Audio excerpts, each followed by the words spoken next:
स्वागत है सभी भाई बहनों का हमारी आज की सच्ची खबरों में।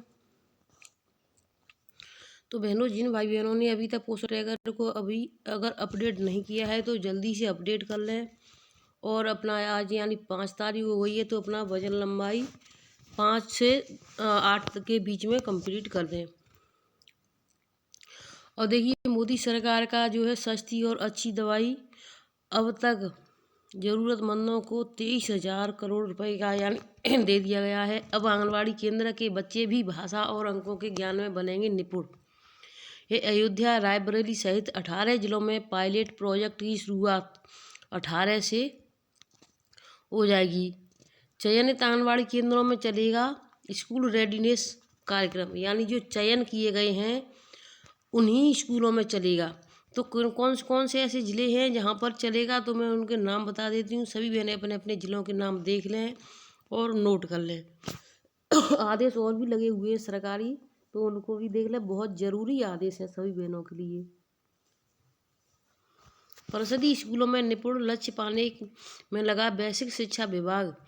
अब आंगनबाड़ी केंद्रों में पढ़ रहे बच्चों के लिए पायलट प्रोजेक्ट के रूप में स्कूल रेडीनेस कार्यक्रम शुरू करेगा। 18 जिलों में 18 जनवरी से इसकी शुरुआत होगी। यानी कौन सी जनवरी से शुरू होगी? 18 जनवरी से। तो सभी बहनें इसका विशेष ध्यान रखें। 18 जनवरी से इसकी शुरुआत होगी। इसमें को लोकेटेड आंगनवाड़ी केंद्र के बच्चों को भाषा व अंकों के ज्ञान में निपुण बनाया जाएगा। आंगनवाड़ी केंद्रों में राष्ट्रीय शिक्षा नीति को लागू किया जा रहा है।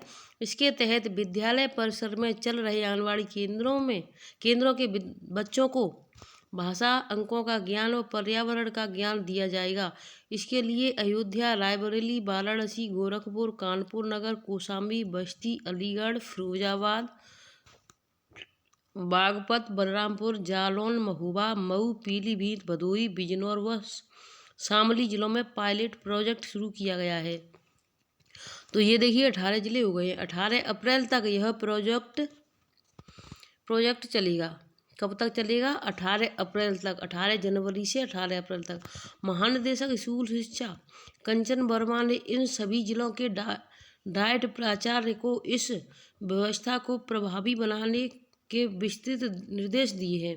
उन्होंने कहा कि 3 माह के लिए स्कूल रेडीनेस कार्यक्रम का उद्देश्य कक्षा 1 में प्रवेश से पहले बच्चों को संबंधित भाषा, शुरुआती अंकों की दक्षता व पर्यावरण से संबंधित चीज़ों से अवगत कराते हुए उन्हें इसके लिए तैयार करना है, ताकि वह अगली क्लास में विद्यालय की औपचारिक शिक्षा से जुड़ने के लिए मानसिक रूप से तैयार होंगे।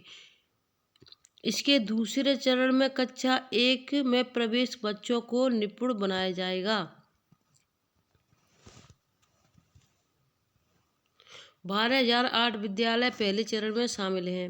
पहले चरण में स्कूल रेडीनेस कार्यक्रम के लिए इन 18 जिलों में 12,008 स्कूल शामिल किए गए हैं। इस कार्यक्रम से संबंधित जानकारी भी शिक्षकों के लिए दीक्षा पोर्टल पर अपलोड कर दी गई है।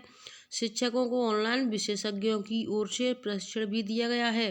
कार्यक्रम शुरू होने से पहले 10 जनवरी से अंतर विभागीय समन्वय कार्यशाला भी होगी। प्रोजेक्ट पूरा होने पर प्रभाव का अध्ययन भी किया जाएगा, ताकि इसकी कमियों को दूर कर आगे और बेहतर किया जा सके। तो यानी अभी पहले चरण में 18 जिलों में शुरुआत इसकी की होगी, यानी 18 जनवरी से 18 अप्रैल तक। अगर इसका यानी रिजल्ट अच्छा आता है तो फिर बाकी जिलों में भी इसकी शुरुआत की जाएगी। अब ये देखिए, जो भाई बहन अपने बच्चों को या अपने रिश्तेदारी में जो बच्चे 18 साल से कम उम्र के हैं उनके लिए बहुत ज़रूरी आदेश है। सभी भाई बहन देख लें। तो प्रेषक शिक्षा निदेशक माध्यमिक उत्तर प्रदेश लखनऊ सेवा में जिला विद्यालय निरीक्षक समस्त जनपद उत्तर प्रदेश। विषय 18 वर्ष से कम आयु के छात्र छात्राओं द्वारा 2 पहिया एवं 4 पहिया वाहन चलाने पर प्रतिबंध लगाने एवं उक्त के फलस्वरूप होने वाली दुर्घटना को रोकने के संबंध में। यानी जो बच्चे हैं कम उम्र के होते हैं, उनको अंदाज़ा नहीं होता है, अपने हिसाब से चलाते हैं तो दुर्घटना होती रहती है। इसलिए ये आदेश निकले हुए हैं, तो इनको मानना ही मानना है।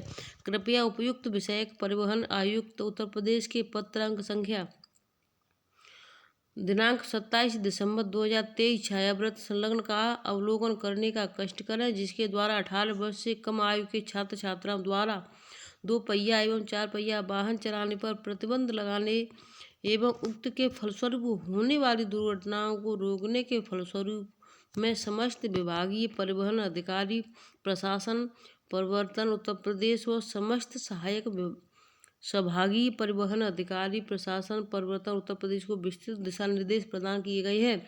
उक्त पत्र की छायाव्रत शिविर कार्यालय को इस आशय से प्रेषित की गई है कि प्रश्नगत प्रकरण में आवश्यक कार्रवाई हेतु समस्त जिला विद्यालय निरीक्षकों को निर्गत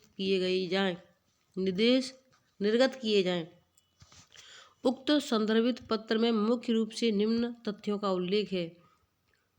डॉक्टर सुचिता चतुर्वेदी, सदस्य उत्तर प्रदेश राज्य बाल अधिकार संरक्षण आयोग, लखनऊ के पत्रांक संख्या दिनांक 15/12/2023 द्वारा अवगत कराया है कि 18 वर्ष से कम आयु के बच्चों द्वारा बिना ड्राइविंग लाइसेंस के एक्टिवा, मोटरसाइकिल व अन्य वाहन चलाने से अनेक दुर्घटनाएं हो रही हैं तथा KGMU व लोहिया संस्था के विशेषज्ञों द्वारा प्रदत्त आंकड़ों के अनुसार सड़क दुर्घटना में जान गंवाने वाले 40% नाबालिग बच्चे होते हैं, जिनकी आयु 12 से 18 वर्ष के बीच होती है। सदस्य उत्तर प्रदेश राज्य बाल अधिकार संरक्षण आयोग द्वारा 18 वर्ष से कम आयु के बच्चों द्वारा वाहन चलाए जाने पर रोक लगाने जाने हेतु कानून की कड़ाई से अनुपालन कराया जाए तथा समस्त शैक्षणिक संस्थाएं, सरकारी, निजी, मदरसा आदि में जागरूकता कार्यक्रम आयोजित किए जाएं और मोटर यान अधिनियम 199 क 1 के अंतर्गत वाहन स्वामी 5(1) और उत्तरदायी ठहराते हुए कार्रवाई की जाए, जिसके समाज के भावी कर्णधारों में मेधा शक्ति की अपूरणीय क्षति को रोका जा सके। मोटर वाहन अधिनियम 1988 की धारा 4 में प्रावधान किया गया है कि 18 से कम आयु के किसी भी व्यक्ति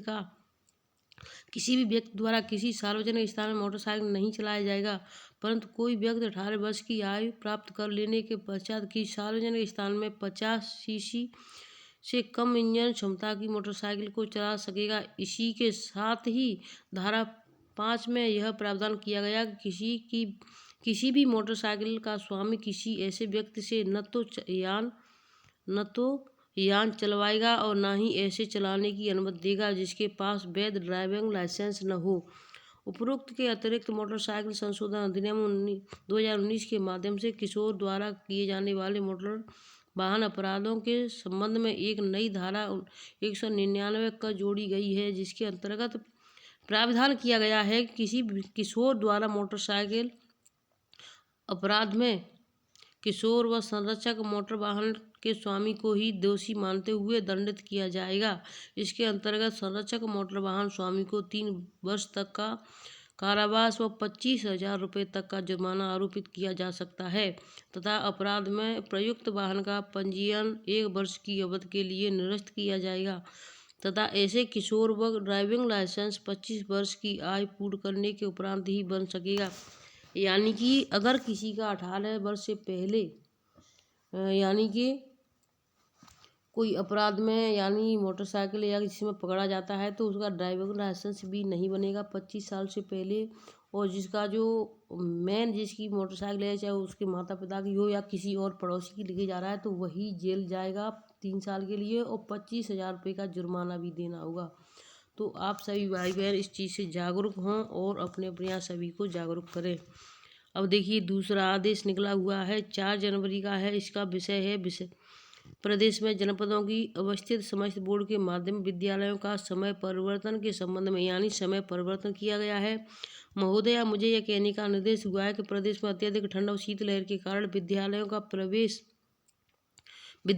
का प्रदेश के समस्त बोर्ड के माध्यमिक विद्यालयों कक्षाओं का समय अग्रिम आदेशों तक प्रातः 8:50 से अपरांत 2:50 के स्थान पर 10 से अपरांत 3 बजे तक किया जाए।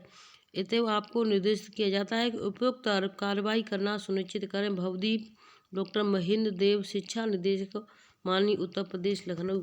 तो देखिए ये आदेश हैं, आप सभी भाई बहन इसको कड़ाई से पालन करें, ध्यान रखें। एक दूसरा आदेश है 4 तारीख को निकला हुआ है, बुलंदशहर से है। इसमें देखिए मैं इसको ज़्यादा पूरा नहीं पढ़ूंगी, मैं आपको मेन चीज़ों के बारे में बता दूंगी। इसकी जो आंगनबाड़ी केंद्रों का भी 14 जनवरी 2024 तक अवकाश घोषित किया जाता है। बाकी सभी कार्यक्रम, टेक होम राशन, सामुदायिक गतिविधियाँ और बाकी जो सभी कार्य हैं वो किए जाएंगे। तो यानी बुलंदशहर का भी अवकाश हो चुका है 14 जनवरी तक। तो कुल कितने ज़िलों में अवकाश घोषित हो गए हैं ये भी हम आपको बहुत जल्दी बताएंगे। तो देखिए महाराजगंज में अभी कार्यालय जिलाधिकारी जिला मजिस्ट्रेट महाराजगंज में अभी छुट्टियां नहीं हुई हैं। बहनों ने अपना ज्ञापन सौंपा है। देखिए यहाँ पर ज्ञापन की तारीख 4 तारीख को यानी कल ज्ञापन दिया है। इन्होंने भी यही विषय रखा है आंगनबाड़ी केंद्रों पर 1 जनवरी 2024 से 15 जनवरी 2024 तक शीतकालीन अवकाश घोषित करने के संबंध में। तो देखिए बहनों आप अभी 1 जनवरी का रहे हैं यानी 5 जनवरी हो चुकी है, अभी तक आपके यहाँ आदेश नहीं निकले हैं। इससे पहले हम यही कहते हैं सभी बहनों से दिसंबर से ही अपना अवकाश देने की तैयारी कर लिया करें, यानी कि अपना ज्ञापन सौंपने की। इसी तरीके से मई में जो प्राइमरी और सभी स्कूलों की 20 मई से छुट्टी हो जाती हैं। वहीं पर हमारी बहनें जब तक सचेत होती हैं तब तक सभी दिन निकल जाते हैं। तो आपको 15 मई से यानी कि छुट्टी देने के लिए ज्ञापन देने होंगे, क्योंकि 20 मई से सभी स्कूलों की छुट्टी हो जाती है। इसी तरीके से 31 दिसंबर से सभी स्कूलों की छुट्टी हो जाती है। तो आपको 20 दिसंबर से ही छुट्टियों के लिए ज्ञापन देना शुरू कर देना चाहिए, क्योंकि जब तक आप ज्ञापन के लिए जागरूक होती हैं जाती हैं तब तक 5 से 6 दिन निकल जाते हैं। और ज़्यादा से ज़्यादा कभी वो सोचेंगे जानकारी करेंगे तो 2-4 दिन और ज़्यादा निकल जाते हैं। कम से कम आपकी 2 से 4 दिन की ही छुट्टी हो पाती है कई ज़िलों में। तो वीडियो को शेयर करें, चैनल सब्सक्राइब करें। फिर मिलेंगे आपसे नई अपडेट के साथ, तब तक के लिए धन्यवाद। खुश रहें, स्वस्थ रहें, सुरक्षित रहें और ख़ासकर अपने बच्चों को 2 पहिया वाहन ना दें जो 18 साल से कम उम्र के हैं।